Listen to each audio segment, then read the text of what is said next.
Halo teman-teman, kembali lagi bersama Iham Gen. Sudah lama tidak upload video nih, gimana kabar kalian? Apakah baik-baik saja? Apakah sedang tetap saja menggalau?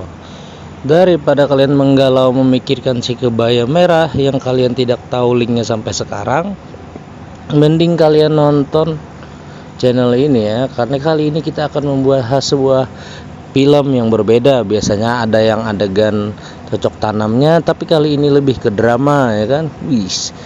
Kenapa saya ingin menceritakan sebuah film dengan drama Korea kali ini? Karena waktu saya menontonnya, saya itu hampir baper gitu ya, anjay. Makanya saya niat untuk menceritakannya. Jadi di film ini tuh menceritakan tentang seorang perempuan yang merantau ke kota demi mendapatkan sebuah pekerjaan gitu ya. Dia pun sempat mendapatkan pekerjaan itu dengan posisi yang diinginkannya. Tapi setelah beberapa bulan bekerja, perusahaan itu pun bangkrut. Daripada berlama-lama, mending langsung saja kita ke ceritanya ya. Di sini di awal video diperlihatkan dengan seorang wanita yang tadi setelah bangkrut perusahaannya, dia pun memilih untuk berpindah ke sebuah apartemen sederhana di sebuah kecamatan gitu ya. Anjay, kecamatan. Ya, dia pun sini melihat sambil memasukkan barang-barangnya ke apartemennya. Ya, karena mungkin dia sekarang menjadi seorang pengangguran yang sedang mencari pekerja, jadi dia mau tidak mau dia harus hidup sederhana dulu gitu loh, demi mengirit sambil mencari pekerjaan. Mungkin nanti bisa kan suatu saat dia dapat pekerjaan, dia akan berpindah lagi ke tempat yang lebih mewah gitu ya. Di sini dia sempat bertemu dengan tetangganya. Tetangganya tersebut bernama Dongcho. Tetangganya ini terkenal sebagai seorang gangster gitu ya, tapi gangster yang baru saja keluar dari penjara. Di sini dia sempat mengobrol dan sambil bertanya-tanya ya, tapi namanya juga sikap seorang gangster begitu cuek walaupun kepada perempuan cantik seperti Eugene, sehingga membuat sini Eugene pun mulai penasaran apa sih sebetulnya pekerjaan dia. Di sini beralih kepada Dongcho yang sedang mendatangi bosnya. Di sini dia meminta duit kepada bosnya bidang biaya untuk bertahan hidup, tapi di sini bosnya malah mentertawakannya dan menyuruhnya untuk bekerja gitu. Bekerja harus apa saja gitu ya. Ya namanya seorang gangster ya, tidak jauh-jauh sebagai juru pukul, juru parkir palingnya, anjay, juru parkir.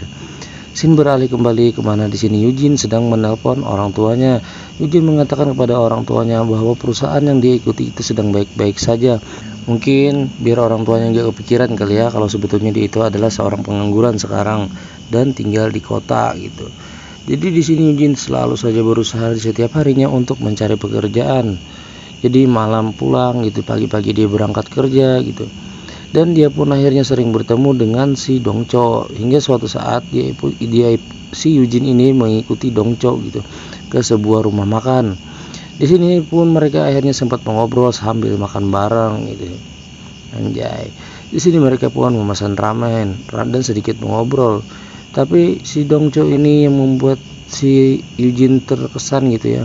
Karena orangnya sedikit terlihat cuek gitu, tapi peduli. Waduh, gimana tuh ya? Cuek tapi peduli. Susah lah mungkin kalau diungkapin dengan kata-kata ya. Di sini sambil mereka makan, memesan gitu kan. Sampai akhirnya pun mereka selesai makan. Di sini terlihat seperti Dongcho yang mentraktir dan memberikan bilnya kepada Eugene. Tapi sesampainya di luar, si Eugene malah ditagih oleh Dongcho dengan bayaran 2000 yuan. Ya namanya ditagih kan, jadi Eugene pun membayarkannya kepada si Dongcho.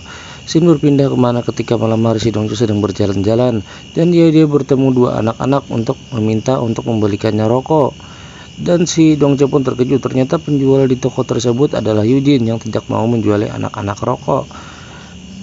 Dan si Dongcho pun akhirnya masuk ke dalam minimarket yang dijaga oleh si Eugene. Dia pun akhirnya memberikan rokok apa yang dimau anak-anak tersebut.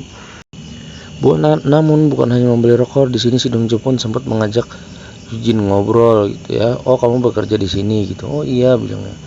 Scene beralih lagi di sini, dimana ketika pagi harinya si Eugene terlihat sedang memegang sebuah pakaian gitu ya. Di sini dia bersiap-siap untuk melakukan interview di sebuah perusahaan gitu. Jadi ceritanya si Eugene ini mendapat panggilan di sebuah perusahaan lagi yang tempat ia melamar.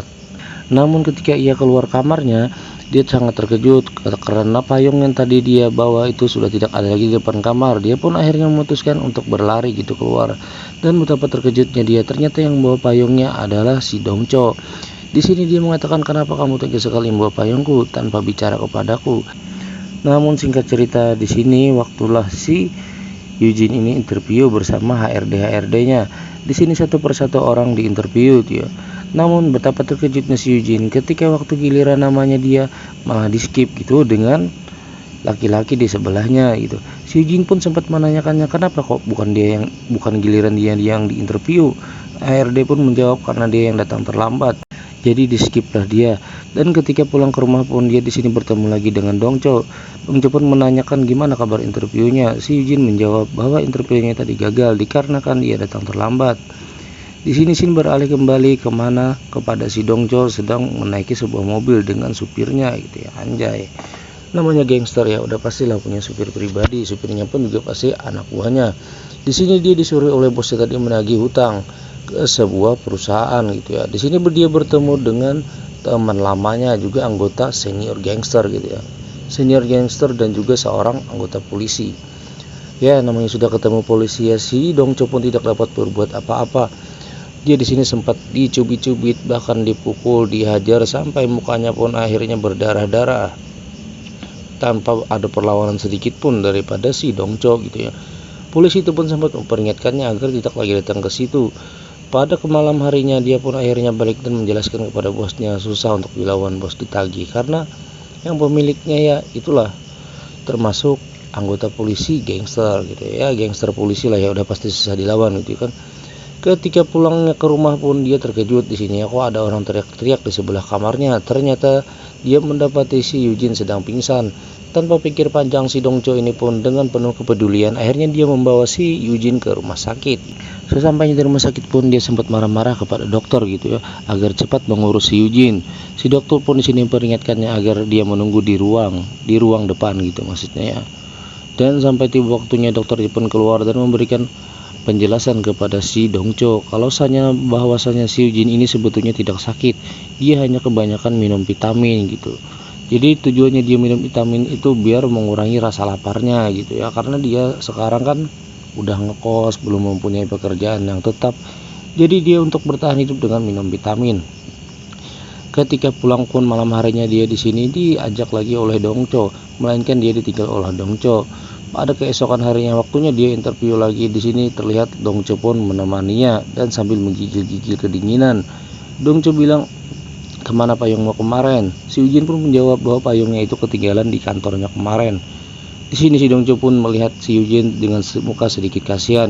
Singkat cerita akhirnya si Dongcho di sini meminta uang kepada Eugene agar untuk membeli payung gitu. Si Eugene pun memberikannya uang untuk membeli payung. Si Dongcho pun tanpa pikir panjang akhirnya berlari untuk membelikan payung. Tapi tanpa disangka dia di sini sempat terpeleset gitu ya, terjatuh, tergeletak. Akhirnya pun dia bangkit lagi dengan membawa sebuah payung. Di sini si Eugene pun terlihat sangat senyum sekali, sedangkan si Dongcho menahan rasa sakitnya. Tapi saat si Dongcho menoleh ke belakang dan mengucapkan terima kasih, si Dongcho pun terlihat baik-baik saja. Di sini tibalah waktunya interview, namun bukannya malah diinterview, si Eugene di sini malah disuruh yang aneh-aneh. Dia interview bukannya ditanyain tentang pengalaman pekerjaan, tentang sekolah di mana, dia di sini malah disuruh bernyanyi dan berjoget. Ya namanya permintaan HRD, akhirnya si Eugene pun mengikutinya. Dia melenggok-lenggokkan badannya sambil bernyanyi gitu ya. Saat dia sedang bernyanyi di sini terlihatlah sang HRD menertawakannya. Saat sang HRD tertawa, si Eugene pun mulai sadar bahwa dirinya dipermainkan dan hal itu pun membuatnya sedih dan menangis. Akhirnya dia memilih untuk keluar ruangan. Namun sebelum keluar ruangan, dia sempat mengatakan kepada HRD bahwa dia juga seorang manusia, tidak seharusnya memperlakukan seorang wanita seperti itu gitu. Ketika pulang dari kantor interviewnya, dia di sini ketemu lagi dengan si Dongcho. Dia pun sempat mengajak Dongcho ini untuk makan ramen bareng gitu. Dan si Dongcho pun akhirnya menyetujuinya. Akhirnya mereka memutuskan makan ramen bareng dan di sini sempat mengobrol-ngobrol tentang hal-hal pribadi.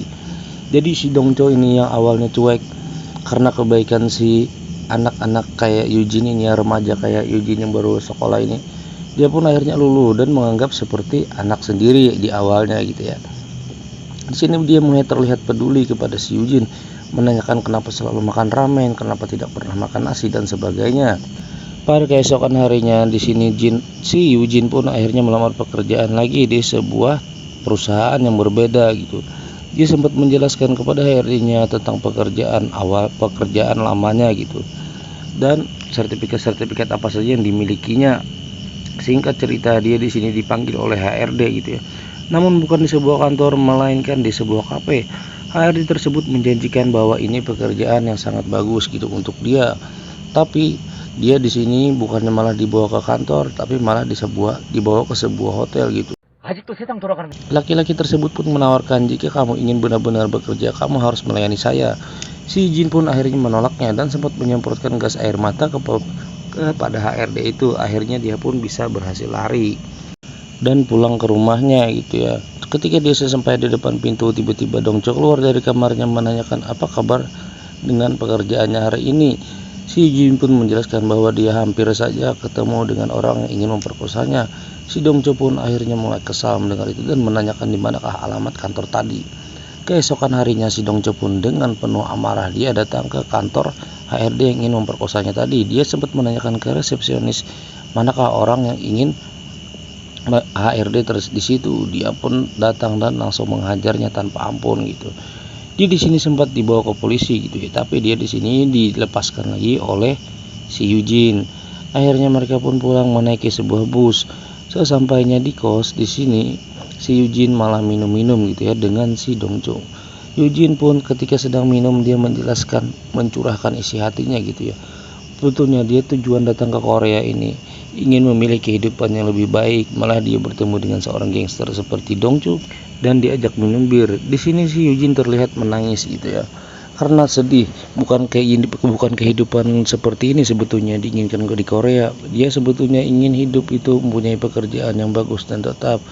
Eugene pun di sini berusaha meredakan tangisnya dengan cara memberikan tisu. Biasalah teknik laki-laki ya. Setelah diberikan tisu, di sini dia sempat mengajari si Eugene untuk cara bernapas gitu ya. Maksudnya biar tidak sedih lagi.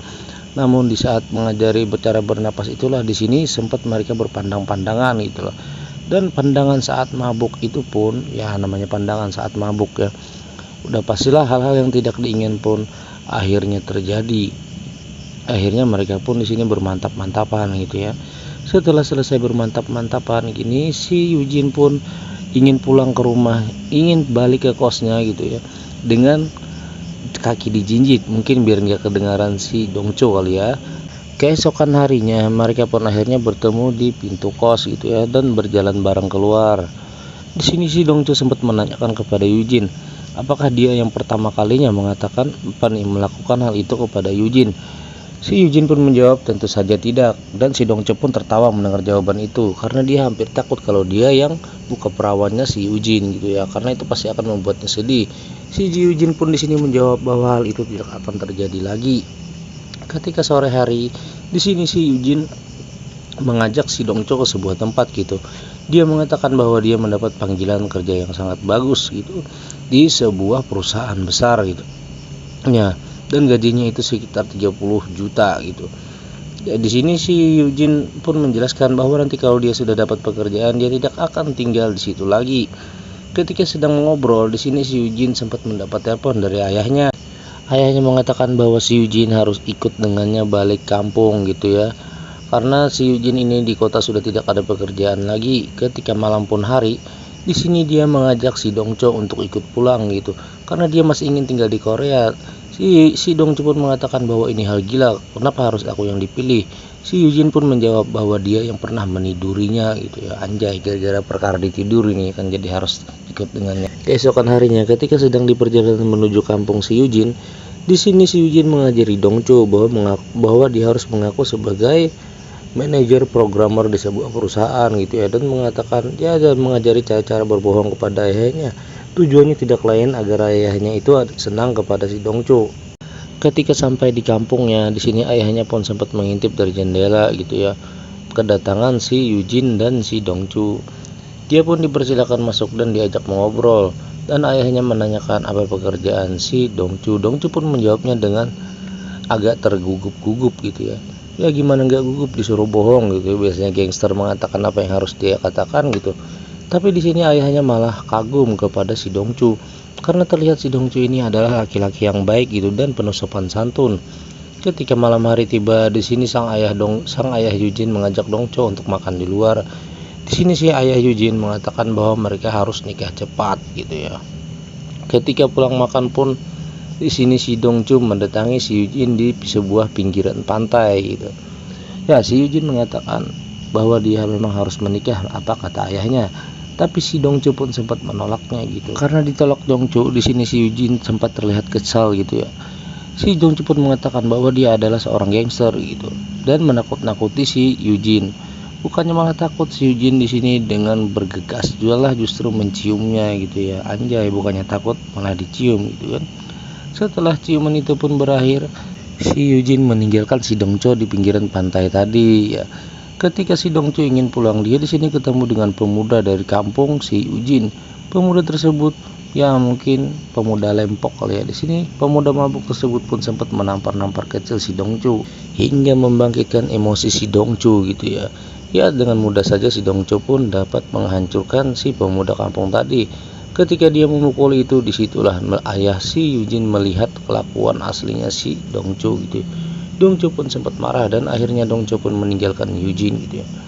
Ayah Eugene pun sempat marah kepada si Eugene. Kenapa dia tega membohongi ayahnya sendiri? Si Eugene pun mengatakan bahwa dia ingin sekali bekerja di kota gitu ya. Jadi bagaimanapun caranya, walaupun caranya itu harus membohongi ayahnya, dan itu membuat ayahnya sedih. Di sini beralih lagi kemana pada si Dongcho ini sedang kumpul dengan teman-teman gangsternya. Di sini temannya ada yang sempat mengejeknya hingga itu membangkitkan emosi si Dongcho untuk menghajarnya. Setelah dia menghajar temannya, di sini bosnya pun sempat mengatakan bahwa itu adalah hal yang tidak perlu dilakukan kepada anggota geng sendiri gitu ya. Apalagi yang levelnya sama. Sepulang dari tempat geng, di sini si Dongcho pun sempat terkejut karena melihat di kamar kosnya si Eugene bahwa barang-barangnya itu sudah mulai diangkut gitu ya. Karena si Eugene tidak diizinkan lagi tinggal di kota. Ketika dalam perjalanan di sini si Dongcho pun menelpon Eugene mengatakan bahwa dia harus harus segera datang ke tempat interview yang direncanakan di awal tadi. Di sini dia mengatakan bahwa dialah yang akan mengatur segala sesuatunya nanti. Si Eugene hanya perlu naik kereta dan datang ke kantor tersebut. Ketika di tengah perjalanan ingin ke sebuah tempat, di sini si Dongcho pun menyuruh supirnya untuk stop gitu ya. Di sisi lain terlihat juga si Eugene mendatangi ayahnya bersiap-siap untuk melakukan sebuah interview kerja. Di sini dia sempat terjadi perdebatan karena ayahnya tidak mengizinkannya. Tapi si Eugene ini memohon-mohon sampai akhirnya ayahnya pun luluh dan dia pun bisa berangkat ke kota gitu ya. Di sisi lain di sini terlihat si Dongcho sedang menunggu panggilan di kantor gitu. Ya, di kantor Eugene karena dia berjanji ingin mengatur segala sesuatunya gitu. Sampainya nama Eugene dipanggil, tapi dialah yang masuk di sini. Setelah dia masuk, dia pun menutup pintu dengan cara membanting dan mengangkat kursi dan mengatakan bahwa interview ini harus dihentikan dulu karena Eugene sedang dalam perjalanan gitu. Di sini hanya orang-orang HRD ini hanya berdiam saja di kantor gitu. Terlihat di sisi lain si Eugene pun yang sedang berburu-buru untuk mendatangi sebuah kantor. Ya, namanya security-nya penjaga-penjaga ya sempat kebingungan juga kenapa di kantor itu panggilannya kok lama betul, interviewnya lama sekali, hingga memutuskan untuk penjaga-penjaga itu pun masuk dan menangkap si Dongcho. Ketika ditangkap, Dongcho di sini menjelaskan bahwa dia di sini ingin menolong hidup seorang wanita gitu, berarti seorang anak gitu ya.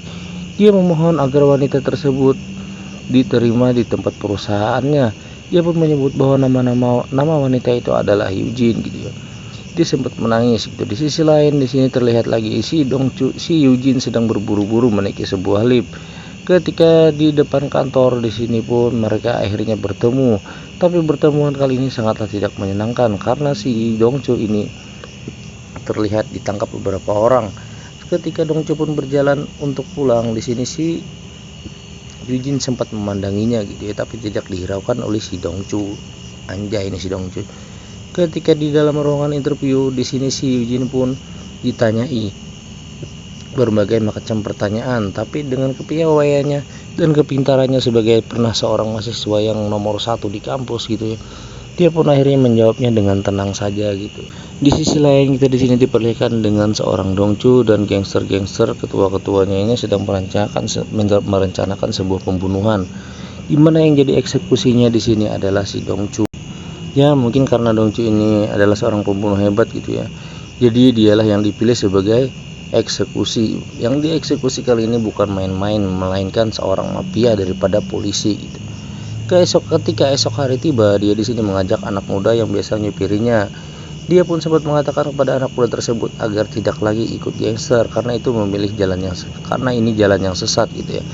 Dia pun sempat menghajarnya agar dia tidak mau lagi balik ke tempat pergangsteran. Dia mengatakan bahwa lebih baik kita buka cuci mobil saja habis ini terjadi. Jangan sampai lagi kamu ikut-ikut gangster, karena dia tidak mau anak muda itu tersesat selamanya sama seperti dirinya. Ketika dalam sebuah gedung, si Dongcu ini terus saja mengintai mencari titik lengah sang polisi tadi. Ketika mereka pun bertemu, akhirnya si Dongcu pun menusukkan pisaunya kepada polisi tadi. Di sini sempat terjadi pertempuran sengit gitu ya, anjay. Ya karena namanya juga mafia polisi ini pintar berkelahi gitu. Tapi di sini yang memenangkan pertandingan adalah si Dongcu. Karena Dongcu ini juga terluka parah, akhirnya dia pun tidak sadarkan diri. Scene beralih lagi kemana di sini kepada si Eugene yang telah sukses gitu. Kali ini si Eugene adalah menjadi seorang manajer IT di tempat perusahaan baru tersebut dengan gaji yang luar biasa gitu. Di sini si Eugene sempat menceritakan bahwa hari-harinya sekarang menjadi sepi karena tidak ada lagi temannya yang selalu mensupportnya dan memberikan arahan kepadanya, walaupun sempat mencocok tanaminya gitu ya. Anjay, dia di sini sempat selalu bermimpi dan berhayal tentang si Dongcu. Ya namanya juga jatuh cinta kali ya, jatuh cinta kepada orang yang baik gitu, anjay orang baik. Ya, dia pun selalu kepikiran tentang Dongcu.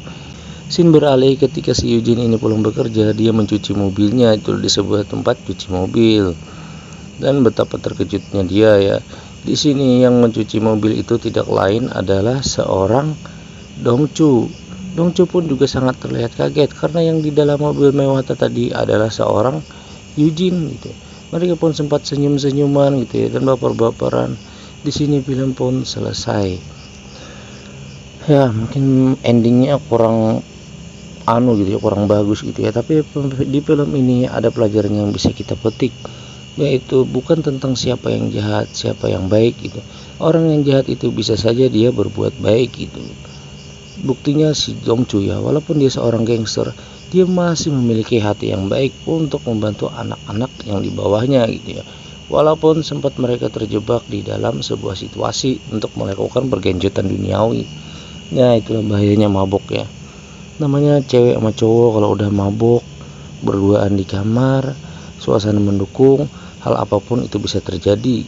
Mungkin sekian dari Iham Gen, terima kasih.